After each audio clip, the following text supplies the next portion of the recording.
Antes de apresentar o tema propriamente dito e em respeito aos profissionais do direito portadores de deficiência visual, e são quase 2.000 advogados inscritos na OAB pelo Brasil, além de magistrados e estudantes, que eventualmente possam vir a acessar esta fala, eu gostaria de fazer primeiro a minha autodescrição.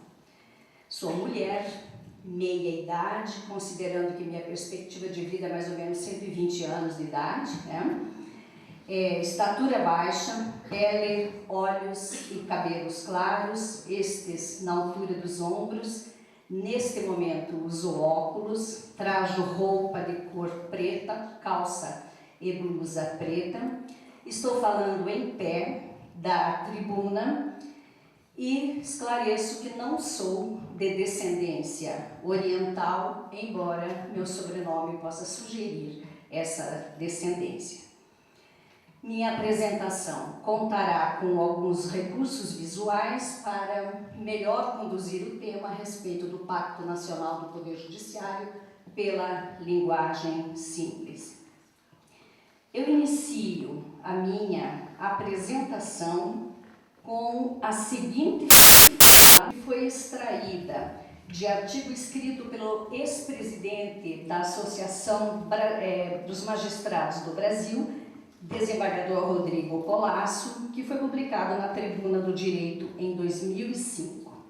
O que diz esse texto? Vamos lá. O vetusto vernáculo manejado no âmbito dos excelsos pretórios, inaugurado a partir da peça ab ovo, contaminando as súplicas do petitório, não repercute na cognoscência dos frequentadores do átrio forense. A decepcionem o instrumento do remédio heróico e o jus laboralis, onde o jus postulante sobeja em beneplácito do paciente impetrante e do obreiro. Odiernamente, no mesmo diapasão, elencam-se os empreendimentos in iudicium specialis, curiosamente primando pelo rebuscamento ao revés do perseguido em sua prima gênese. O que é que vocês entenderam daquilo? Bom, esse texto retrata, obviamente com muito bom humor, uma crítica do ex-presidente da Associação dos Magistrados Brasileiros contra o conhecido juridiquês, quando ele falou a juízes, lá no ano ainda de 2005, para defender a simplificação da linguagem jurídica.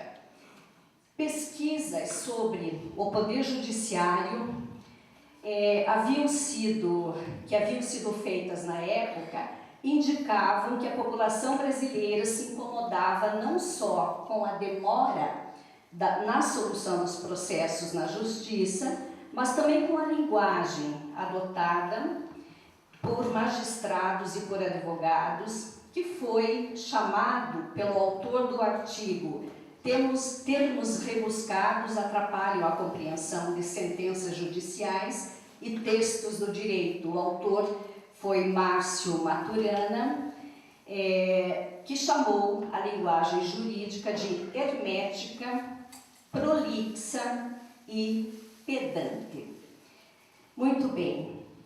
Se a gente se deparar, e nós nos deparamos comumente com termos como esses, nós vamos perguntar, mas que língua é essa? Ou que linguagem é essa?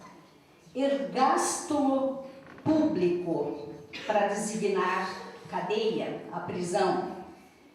Consorte superstite, para falar do viúvo ou da viúva. Ou cártula chequica, para se referir ao já ultrapassado cheque bancário. Ainda de cujos, para se referir a uma das partes do processo que faleceu, além de carta rara, para se referir à Constituição Federal, concessa máxima vênia e outros termos, muitas outras palavras estranhas desconhecidas ou rebuscadas, que já foi e ainda são encontradas quando se quer inviabilizar a efetiva comunicação entre integrantes do sistema judiciário e as pessoas em geral que se deparam com algum texto jurídico. Bem, de 2005 para cá, diante de várias iniciativas que ocorreram e ações que ocorreram em prol da simplificação da linguagem, que incluíram campanhas, ações no Congresso Nacional e no Poder Judiciário, pode-se dizer que já evoluímos bastante. Atitudes bastante concretas, no entanto, hoje são reclamadas e muito reclamadas, e o anseio da população de não se sentir excluída das falas e dos atos jurídicos começa a ser atendido. O judiciário, então, passa a se orientar por uma forma de comunicação mais clara, inteligível e acessível, o que faz parte de um projeto de democratização da palavra e que visa propiciar uma atuação judiciária, digamos, menos autoritária e menos preocupada em preservar uma forma de poder, sim, há muito tempo instituída, que é aquela em que se busca afastar o cidadão por meio de uma linguagem incompreensível. Neste texto, nesse contexto se situa o tema da minha fala, que é o Pacto Nacional do Judiciário pela Linguagem Simples. O tema envolve vários aspectos, como coloquei ali, desde a preocupação com a comunicação, com a transparência, com a atitude democrática, com inclusão e cidadania, além de reflexão sobre direito e linguagem. Nesse último ponto, já esclareço que haverá uma certa aproximação com a fala do palestrante desembargador Luiz Eduardo Gunter. Tanto o direito como a linguagem são um produto da sociedade, são um produto social. A relação entre ambos é muito próxima, já que faz com que alguns identifiquem o direito como sendo ele comunicação, como sendo ele uma forma de linguagem, ou, quando não, direito como um fenômeno social que se utiliza de determinada linguagem, que, como sabemos, é bastante própria, é bastante peculiar e ainda, lamentavelmente, de difícil compreensão pela sociedade. Mas qual é a linguagem do direito? Com o que nós nos deparamos no dia a dia da atividade jurisdicional? A linguagem do direito, pela qual o Poder Judiciário se expressa, ela é sim, às vezes, arcaica, ela é latinizada, ela é rebuscada, fechada em seus conceitos e muitas vezes fechada nela mesma.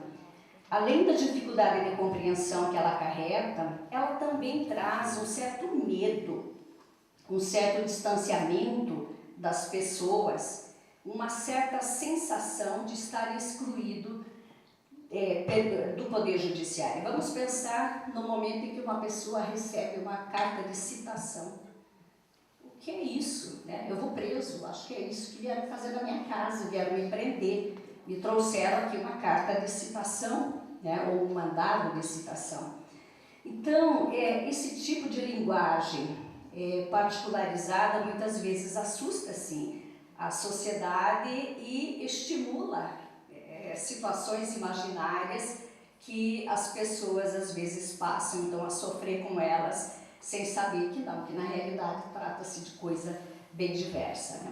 Então, na tentativa de aproximar mais o Poder Judiciário das pessoas não familiarizadas com sua linguagem, o CNJ, que é um órgão supra-institucional e que busca orientar as atividades do Poder Judiciário, e na linha de um movimento bem maior, que é o movimento inclusive internacional, lançou em novembro de 2023 esse pacto, o Pacto Nacional do Judiciário pela Linguagem Simples. Ele trata de forma ampla de ações, de iniciativas e de projetos a serem desenvolvidos em todos os segmentos da justiça e em todos os graus de jurisdição, visando adotar linguagem simples, direta, compreensível a todos os cidadãos. Isso não só na produção das decisões judiciais, mas na produção de qualquer documento que seja emitido pelo Poder Judiciário, inclusive nas comunicações comuns. Então, desde o lançamento deste pacto, os debates se intensificaram, muito já se escreveu, muito já se questionou, muito já se criticou. Mas o tema é de extrema relevância, pois afinal a comunicação dos atos judiciais deve chegar de forma clara e de forma eficiente a todos. A má compreensão da linguagem jurídica pode sim levar a sérias injustiças e até a exclusão, o que não pode ser mais permitido, né? Estamos numa época em que buscamos incluir e não excluir. Muito bem, então mencionei que a relação entre o direito e a linguagem é bastante próxima e de fato ela é. E é assim, primeiro, porque a linguagem é uma ferramenta fundamental para a formulação de normas jurídicas, para aplicação e para a compreensão dessas normas e de todo o sistema jurídico. No Brasil, a proximidade do direito com a linguagem escrita fica muito evidente, muito visível, porque temos um sistema de direito positivado, isso vocês já ouviram, né? Nosso sistema é positivado nos códigos e nos textos legais. Nosso direito é escrito, ele não é consuetudinário, lá onde se leva em consideração uma série de costumes, de práticas, de crenças, que são aceitos como regras obrigatórias, ainda que nada seja escrito sobre elas, né? É claro que o direito regido pelos costumes também se expressa por alguma forma de linguagem. Normalmente a oralidade, pelos símbolos, pelos sinais, né? Mas diferente do nosso sistema, fortemente influenciado pelo civil law, ou seja, o sistema romano-germânico, que tem a lei como fonte imediata do direito, nessa condição, nossas leis são produto de um procedimento formal, são produto deste procedimento e elas acabam sendo escritas e formam conjuntos normativos que depois vão se manifestar dentro dos vários microsistemas jurídicos.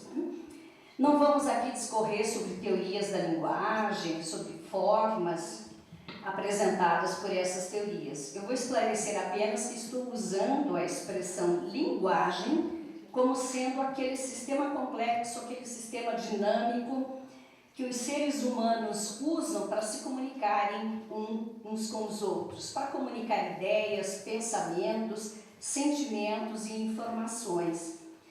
Falo da linguagem como sendo aquela habilidade essencial que nos permite interagir, que nos permite expressar e que nos une. Então, é por essa linguagem que o direito dos povos se expressa. Já puderam ver, olhando até nesse quadro, já puderam ver que a linguagem não se limita à fala, né?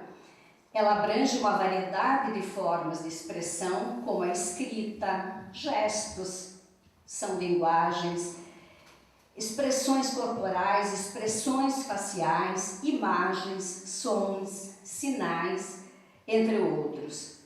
E é interessante porque somente o ser humano dispõe desta variedade de formas de comunicação e que lhe permite construir e compartilhar significados, conhecimentos, conceitos dos mais abstratos e complexos possíveis.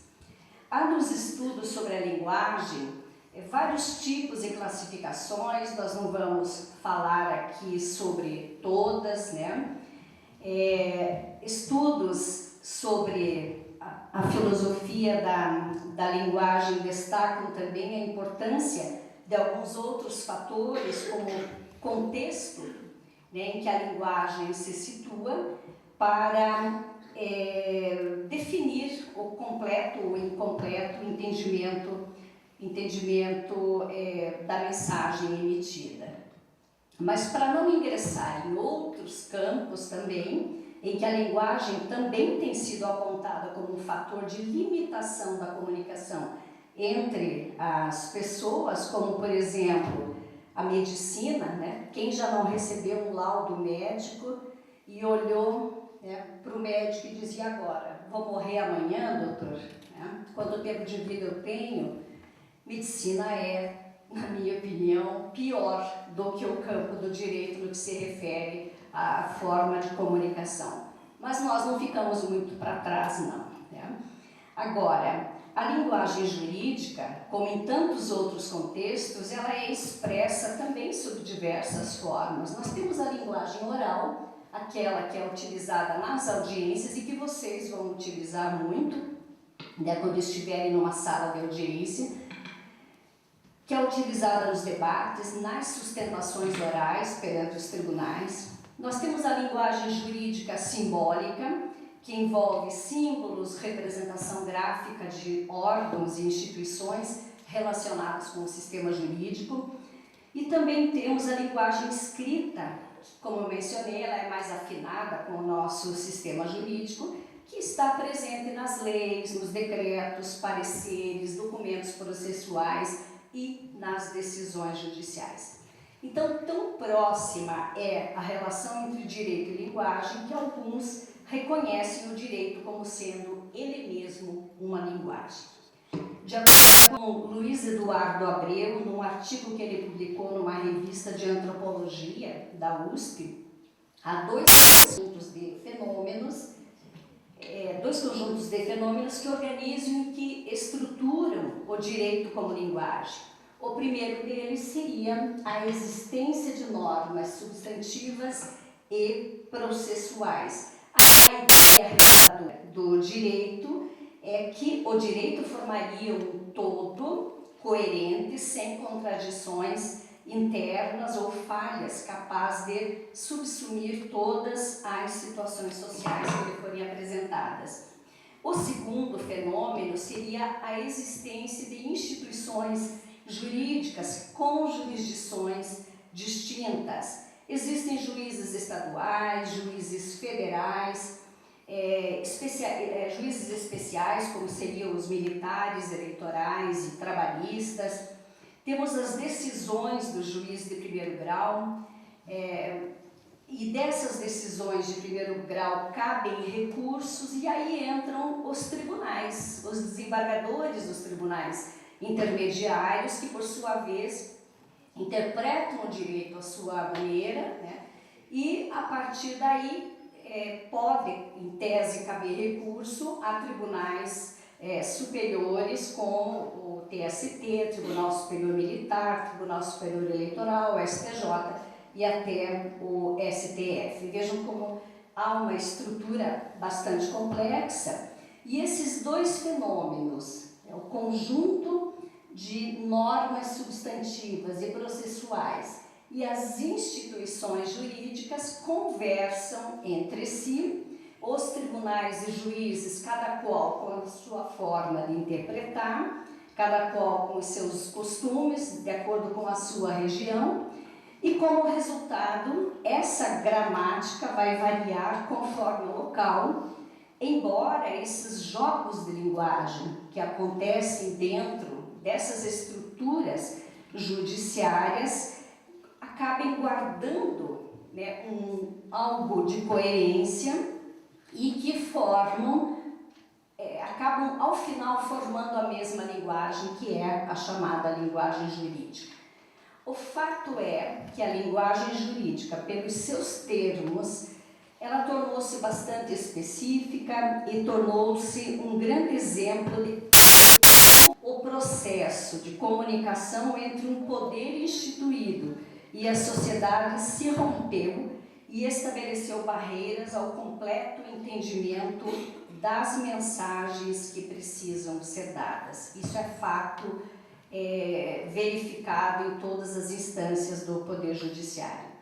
Existe um excessivo uso de expressões e palavras técnicas, quando não uma indevida e desnecessária erudição, palavras rebuscadas, palavras arcaicas e termos que apenas os profissionais do direito conhecem, o que acentua esse abismo entre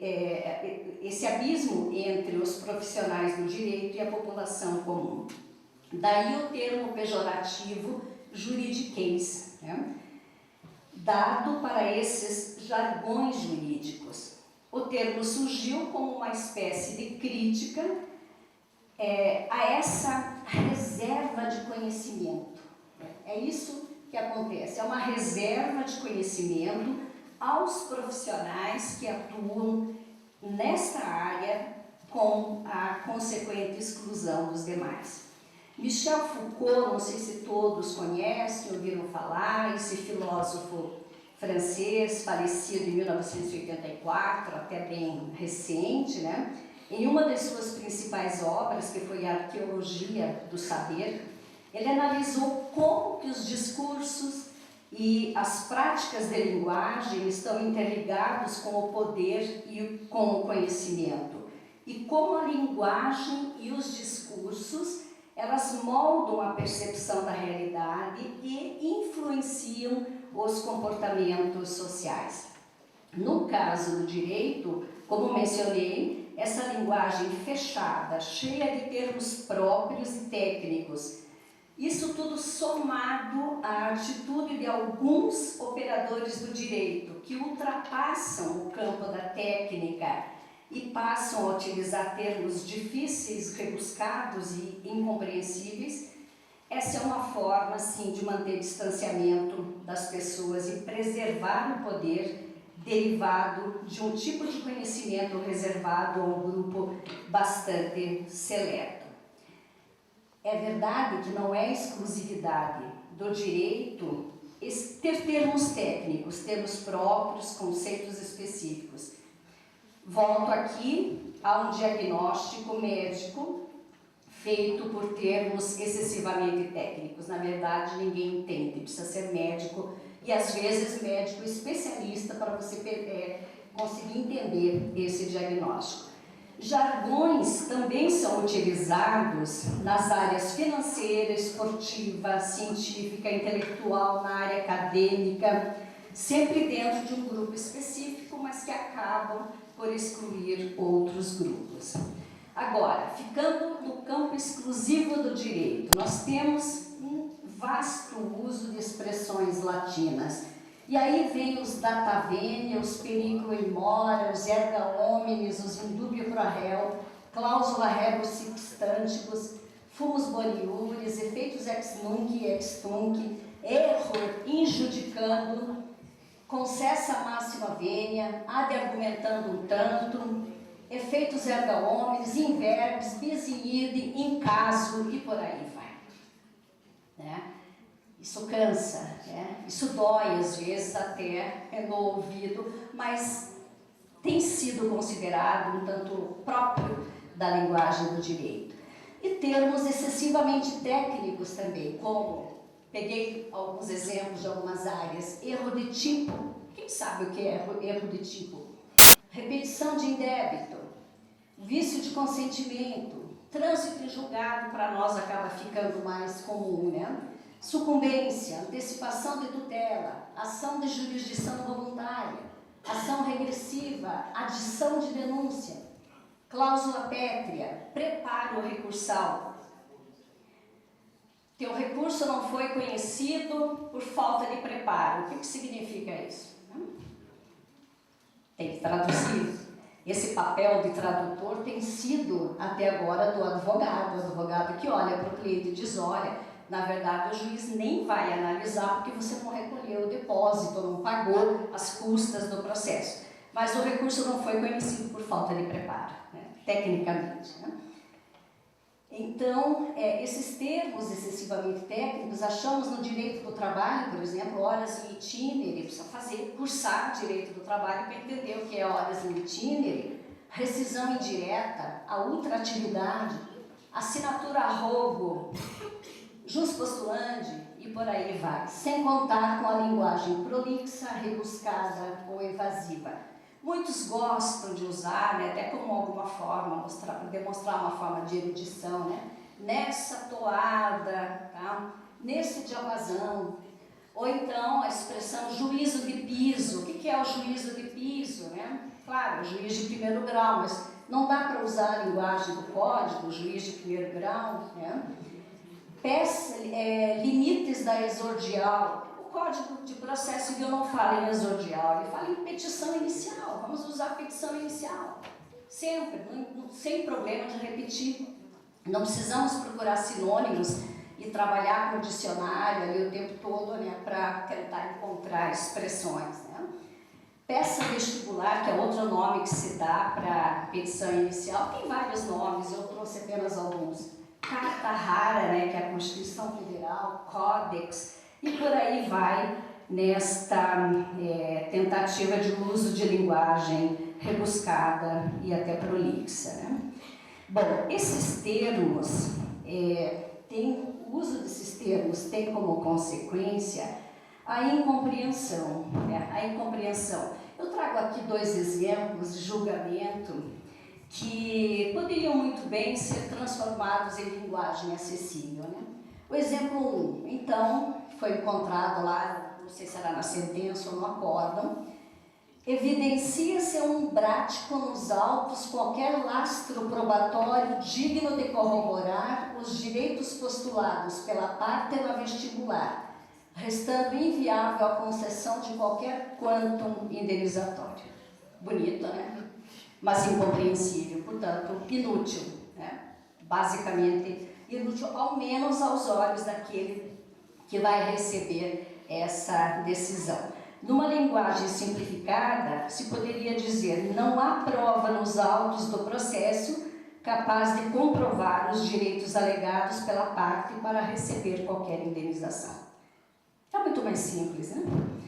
O outro exemplo: no que tange ao mérito, há de argumentando um tanto, assiste razão ao recorrente na medida em que o decisum recorrido incorrera em caso, em erro injudicando, porquanto a tese esposada pelo juiz ou acó, ao proceder ao indeferimento liminar da inicial, alicerçou-se em premissas fáticas que, data vênia, não encontram guarida na jurisprudência pátria, notadamente no que concerne à exegese do artigo 273 do Código de Processo Civil, cuja aplicação, em caso, não se revela em caso pertinente.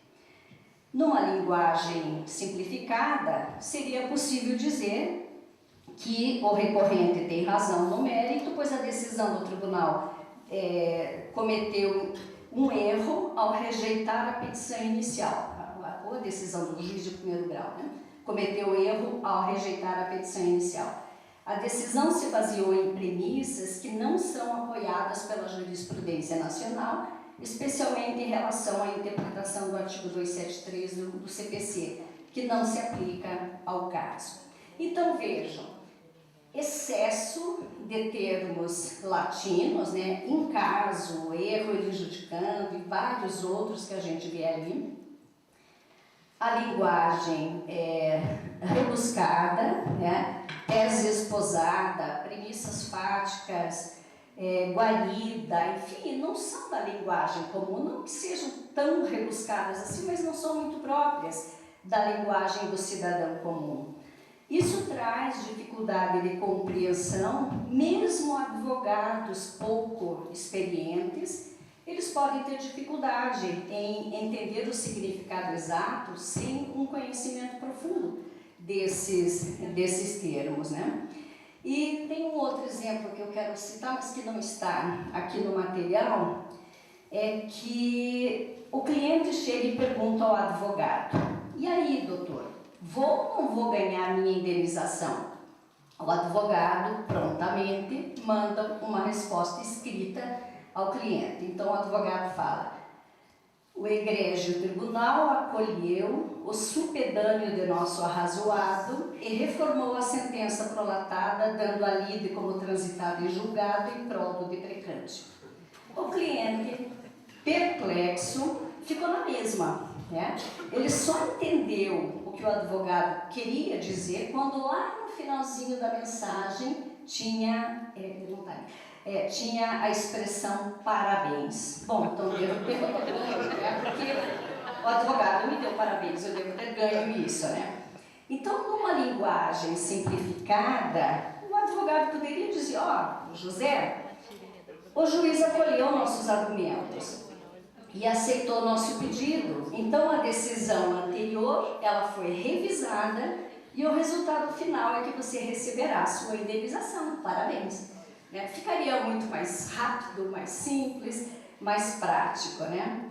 Mas é isso, esses problemas, né, com a comunicação pelo Poder Judiciário, não apenas pelos juízes, mas também pelos advogados, ela leva a uma série de dificuldades. E é nesse sentido que vem o Pacto Nacional pela Linguagem Simples, né? Esse pacto, ele foi concebido nesse contexto de preocupação em assegurar a compreensão das decisões e dos demais atos judiciais e afirmar o acesso do cidadão à justiça. De acordo com o CNJ, o uso da linguagem técnica e a demora nos pronunciamentos em sessões de julgamento do Poder Judiciário não podem mais se perpetuar e não podem ser obstáculo à compreensão das decisões pela sociedade. Com isso, o CNJ conclamou toda a magistratura nacional a assumir um compromisso. É um compromisso que envolve um grande desafio, que é o desafio de aliar a boa técnica, a clareza e a brevidade na comunicação, por reconhecer que são condições indispensáveis para a garantia do acesso à justiça.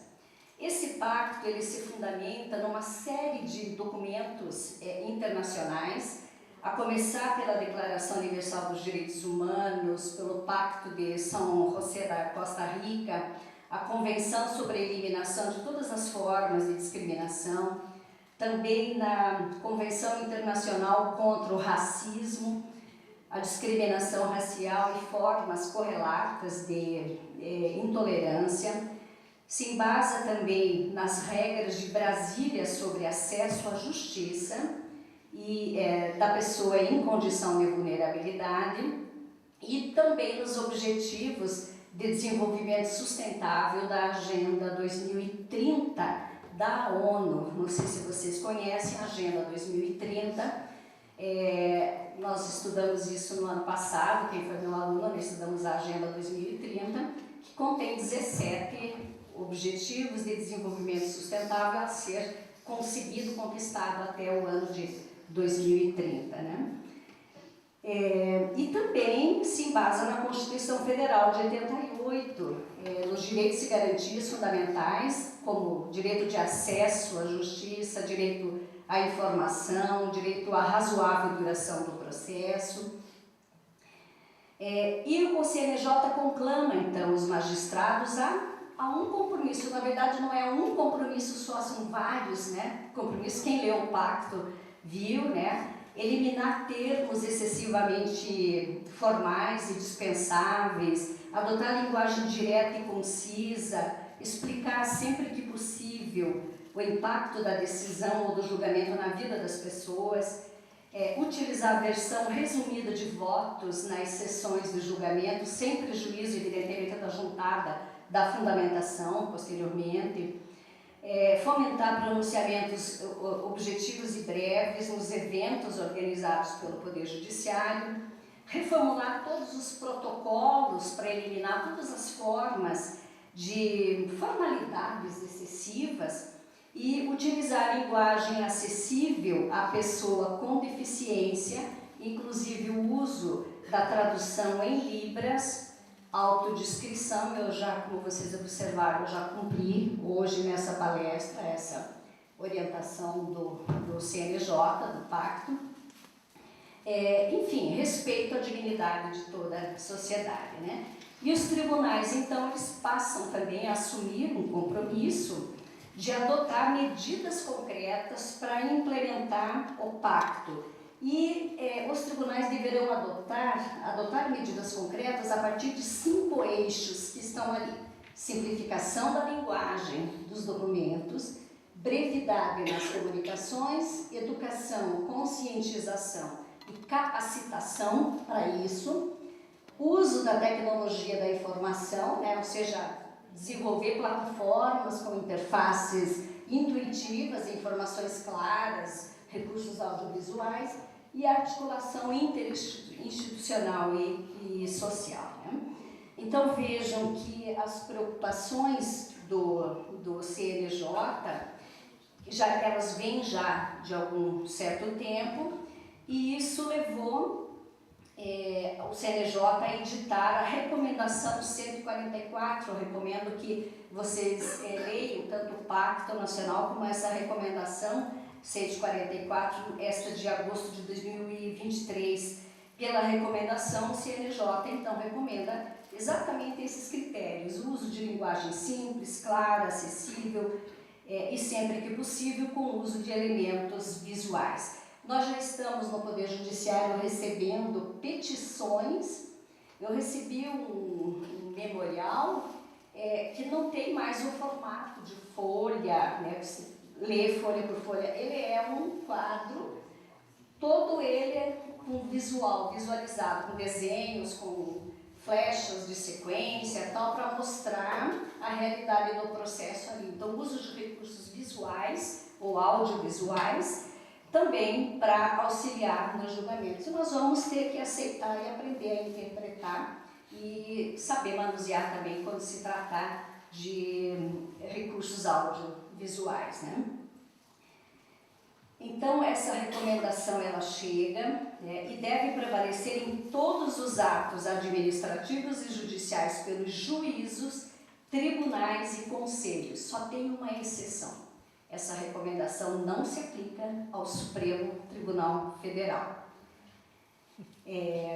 Essa recomendação foi editada já na linha de uma resolução anterior, de 2021, a Resolução 376, que obrigava já o Poder Judiciário a adotar a designação ou flexão de gênero para nomear profissão ou outras designações, como, por exemplo, desembargadores e desembargadoras, juízes e juízas, advogados e advogadas, servidores e servidoras, estagiários e estagiárias, terceirizados, terceirizadas.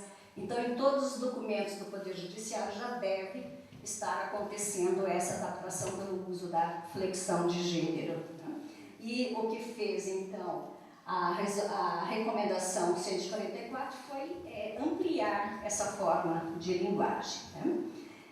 Então, por considerar que a linguagem é um meio para a redução de desigualdade, além de meio para promover transparência, participação, controle social e acesso aos serviços públicos, o CNJ, então, vinculou esse pacto aos ODS 10 e 16 da Agenda 2030. O ODS 10, ele trata da igualdade, de assegurar a todos igualdade de oportunidade e redução das desigualdades. E o ODS 16, ele trata de paz, justiça e instituições públicas eficazes, né? Não houve, a gente não pode dizer que tenha havido, assim, propriamente uma inovação do CNJ com a instituição desse pacto, porém, até porque questões sobre a dificuldade de linguagem já vêm sendo estudadas há um bom tempo, em todos os campos, né? Mas não se pode negar que o cumprimento das diretrizes traçadas no pacto pelos tribunais e pela magistratura tem o potencial, sim, de romper com uma cultura de poder pelo conhecimento restrito, bastante restrito e há muito instituída, né? Então, temos que pensar que com didática, com clareza, com eficiência, nós podemos entregar à sociedade um trabalho judiciário muito melhor, né? Hoje, em termos de mediações efetivas, no CNJ e nos demais tribunais, nós temos, pelos tribunais do país, uma série de medidas sendo tomadas já para adotar essa linguagem simples, né? Tanto na Justiça Federal, com uma série de eventos aos juízes, aos servidores, né? No Tribunal Regional do Trabalho, aqui no Tribunal Regional do Trabalho de várias regiões, no Tribunal de Justiça, participei de um curso semana passada também sobre linguagem simplificada por meio do Laboratório de Inovação do Tribunal. Então, há uma preocupação realmente muito grande em atender esse pacto. O TRT da 6ª Região tem até uma cartilhazinha que eu trouxe aqui, mas não vai dar tempo de ler, porque são muitas as estrofes, traduzindo o que é a Justiça do Trabalho, o que é um processo do trabalho, na linguagem dos repentistas. Né? É muito bacana, eu posso até depois disponibilizar se tiver interesse, mas e aí você lê e se diz, nossa, é isso, não precisa mais do que isso para a população entender o que é, né? Também no nosso tribunal nós já temos um ato editado pela presidência agora em 2024 que estimula a adoção da linguagem simples e de direito visual no âmbito do Tribunal Regional do Trabalho. Até trago, em função desse ato da presidência, a 5ª turma do nosso Tribunal do Trabalho, ela proferiu pela primeira vez um julgamento, foram 16 processos, né, que o desembargador Búdico parece que estava na sessão. Ela selecionou 16 processos e proferiu o julgamento fazendo a respectiva tradução em linguagem simples, né? Os desembargadores, então, colocaram, aqui eu vou ler só um dispositivo de relatoria da desembargadora Ilse Marcelina Bernardi Lora, que foi a primeira integrante do colegiado a ler o dispositivo. E a magistrada, então, deu 2 versões do voto, a versão tradicional, técnica, e a outra com a linguagem simples, né? Então, na versão tradicional, como é que foi o julgamento dela? Admito o recurso ordinário do autor e as contrarrazões.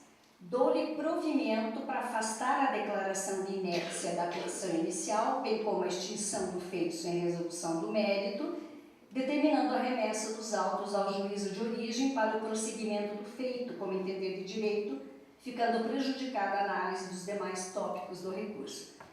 Na linguagem simples, lida na sessão de julgamento, e que depois ficou em forma de certidão nos autos, ela coloca: o recurso do trabalhador foi aceito e o processo voltará à vara do trabalho para continuar. Com isso, não é necessário analisar agora os outros pedidos do recurso.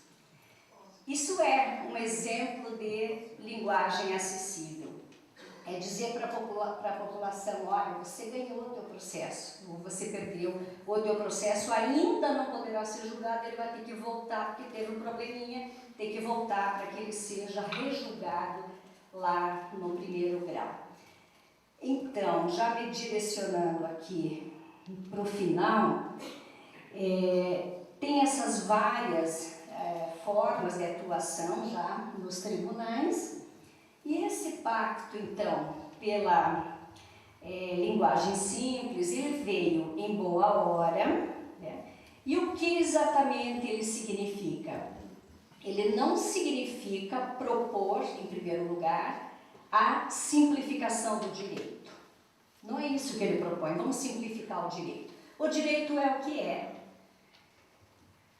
Como em outras áreas do conhecimento e da atuação humanas, o direito, por seus conceitos, princípios, domínio técnico, peculiaridades, expressões técnicas, ele é complexo, sim, ele é bastante complexo. Tércio Sampaio Ferraz Júnior já tinha observado que o direito, de um lado, nos protege do poder arbitrário e ampara os desfavorecidos. Por outro lado, ele é também um instrumento manipulável que frustra as aspirações dos menos privilegiados e permite o uso de técnicas de controle e de dominação que, pela sua complexidade, é acessível apenas a poucos especialistas. Então, de fato, o direito é em si um fenômeno complexo. E o Poder Judiciário, que tem que lidar com o direito positivo e também com a ciência do direito, cada um com sua linguagem própria, né? Ele mergulha nesse cenário de complexidade que é agravada diante dos fatos que vêm, né? E que o Poder Judiciário precisa resolver para entregar a prestação jurisdicional. Essa linguagem prescritiva do direito positivo, ela impõe, sim, que os juízes atendam a um certo tipo particular de comunicação, que ele atenda o que está contido nas normas jurídicas. Então, essas especificidades, elas não podem ser ignoradas e elas vão formar exatamente esse sistema de comunicação própria, né? Então, apesar de toda essa complexidade, não é impossível que se possa traduzir essa complexidade em linguagem simples, em linguagem inteligível por todos, né? Parece até que seria natural que o direito fosse, então, acessível a poucos, né, como constatou Tércio Sampaio, mas hoje a perspectiva que se tem parece seguir outra tendência, né? Mesmo tendo toda essa complexidade, mesmo tendo toda essa linguagem própria, o direito pode sim se manifestar por várias formas de comunicação mais acessíveis. Isso é possível sim. Então o Pacto Nacional, ele parece ir nessa linha, né? Estimular o uso de linguagem simples, propor uma linguagem clara, objetiva e eficiente, sem o uso de expressões rebuscadas e desconhecidas, porém preservando a técnica quando a linguagem técnica for realmente necessária para expressar aquilo que a lei quer expressar. É claro que não se pode permitir o uso de linguagem simplória, absurdamente informal, e tampouco gírias, né, na linguagem do direito. Não seria apropriado, por exemplo, usar nos textos jurídicos expressões ou gírias como fulano se envolveu lá em uma treta, né? Vocês todos entenderam, mas não dá para usar isso numa linguagem jurídica, né? Zoeira, o indivíduo estava fazendo uma zoeira lá e por isso chegou a polícia, foi preso, agora ele quer um habeas corpus aqui, tá? Ou no acidente de trabalho, né? A testemunha veio dizer, o trabalhador encontrava-se perrengue lá, não veio trabalhar, né? Uma doença que ele tinha. Ou então, lacrou, né? Não dá, né? Então, cada linguagem tem o seu campo de reação próprio.